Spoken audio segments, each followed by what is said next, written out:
Champions trophy में हार का खतरा बढ़ाया। टीम इंडिया की 3 कमजोरियों ने पूरे देश को डराया। न्यूजीलैंड और पाकिस्तान ने इंडिया के खिलाफ प्लान बनाया। जी हां, 3 ऐसी कमजोरियां टीम इंडिया की हैं जो दुनिया को दिख रही हैं और जिस पर विपक्षी टीमें वार करेंगी, बहुत जोर से वार करेंगी, जोरदार वार होगा। इंडिया को उससे बचकर चलना पड़ेगा, नहीं तो एक और आईसीसी ट्रॉफी इंडिया के हाथों से निकल जाएगी। ये ऐसी कमजोरियां हैं जो जग जाहिर है, जो इंग्लैंड के खिलाफ हालिया जो वनडे सीरीज टीम इंडिया जीती है उसमें भी सामने आई हैं। अब इंग्लैंड इतना घटिया खेली तो इंडिया जीत गई, लेकिन अगर पाकिस्तान और न्यूजीलैंड जैसी तगड़ी टीमें होती तो शायद इंडिया पर वो कमजोरी भारी भी पड़ सकती थी। लेकिन ये तो बायलैटरल सीरीज थी, कोई बात नहीं, आप जीत गए, हार भी जाते कोई दिक्कत नहीं थी। अब है आईसीसी टूर्नामेंट, बड़े बड़े मैचेस आपके होने हैं।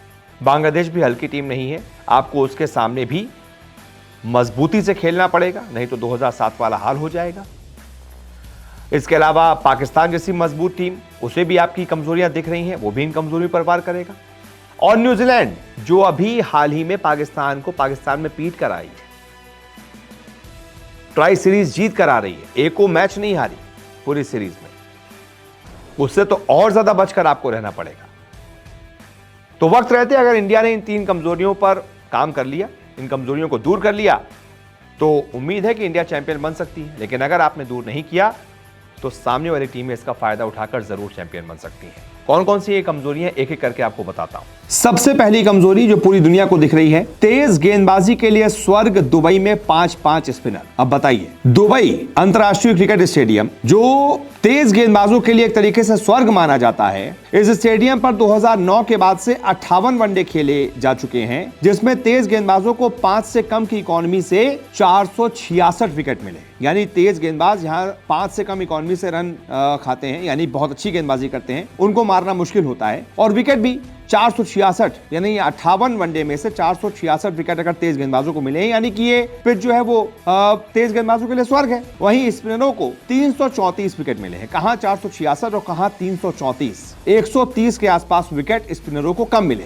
यहां पर भारतीय टीम की ये 5-5 स्पिनर वाली रणनीति उल्टी भी पड़ सकती है। स्पिन ऑलराउंडर के रूप में रविंद्र जडेजा, वॉशिंगटन सुंदर और अक्षर पटेल हैं, तो दूसरी ओर स्पिन स्पेशलिस्ट के रूप में वरुण चक्रवर्ती और कुलदीप यादव को आप लेकर गए हैं। इतने सारे स्पिनर्स का आप क्या करेंगे? कहीं आप पर ये रणनीति उल्टी ना पड़ जाए, ये बहुत बड़ा सवाल है। ये रणनीति समझ से परे है। हालांकि चक्रवर्ती को उनके शानदार फॉर्म की वजह से चुना गया है, वो इसी मैदान पर T20 विश्व कप 2021 में नाकाम रहे थे, लेकिन अब देखना होगा कि 50 ओवर फॉर्मेट में कुछ कर पाएंगे या नहीं। इसके अलावा दूसरी कमजोरी, ये भी सबको पता है, पेस अटैक अनुभवहीन है, बुमराह की कमी बहुत ज्यादा खलेगी। इस बारे में पूर्व राष्ट्रीय चयनकर्ता हैं, उन्होंने कहा है कि दुबई में पिच से गेंदबाजों को शारजा की तुलना में ज्यादा मदद मिलती है, तेज गेंदबाजों को यहाँ कामयाबी मिलती रही है, जिसकी वजह से पाकिस्तान ने टीम में अधिक तेज गेंदबाज चुने हैं। हालांकि उन्हें यहाँ ज्यादा मैच नहीं खेलने हैं, उसके बावजूद बुमराह के बाहर होने पर सिराज की जगह राणा को चुनने का कारण भी समझ से परे है। जबकि विशेषज्ञों का मानना है कि ऐसे टूर्नामेंटों में आक्रामकता की जगह अनुभव काम आता है। फिटनेस से जूझने वाले हार्दिक पांड्या पर भी जोखिम लिया गया है, जो मोहम्मद शमी और अर्शदीप या राणा के साथ तीसरे तेज गेंदबाज होंगे और उनको गेंदबाजी अच्छी खासी करनी पड़ेगी। ऐसे में कहीं वर्ल्ड कप वाला हाल ना हो जाए कि 4 ही मैच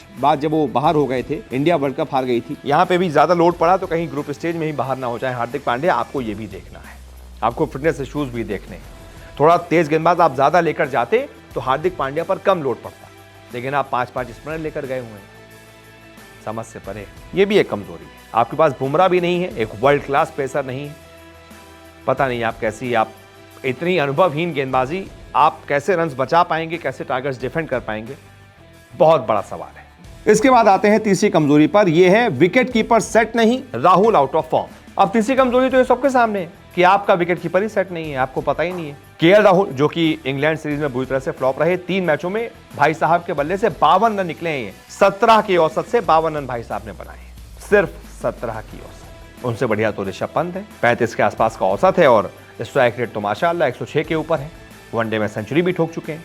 तो ये जो कश्मकश है ना, राहुल को खिलाएं, पंत को खिलाएं, अब इंडिया की आदत रही है। राहुल भले ही फ्लॉप रहे हैं, लेकिन कोशिश यही रहेगी कि राहुल को ही प्लेइंग 11 में रखो।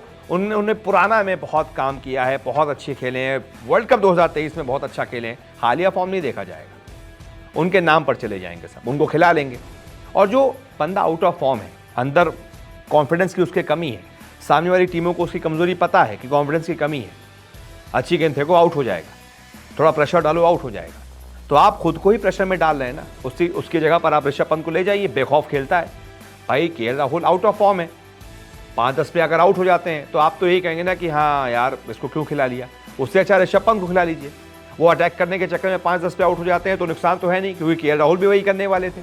लेकिन अगर वो गैम्बल पे कर गया, ऋषभ पंत चल गया, तो 50 वो 2 ओवर में तो T20 गेम पलट देता है ऋषभ पंत, 10 ओवर में टेस्ट का गेम पलट देता है, टिक जाए तो 50 ओवर गेम में वो क्या ही कर सकता है, आपको पता होगा, अंदाजा होगा। लेकिन आप यहां कश्मकश में है कि राहुल को ले जाएं या ऋषभ पंत को खिलाएं, ये भी सबको पता है, ये भी दुनिया देख रही है। तो ये 3 कमजोरियां हैं जिस पर थोड़ा काम करना पड़ेगा टीम इंडिया को। अब पता नहीं ये कमजोरियां हम दूर कर पाएंगे, 4 ही दिन 5 दिन बाकी हैं, हम दूर कर पाएंगे नहीं कर पाएंगे, बहुत बड़ा सवाल है। आपको क्या लगता है बताइएगा। फिलहाल इस वीडियो को देखने के लिए बहुत बहुत शुक्रिया।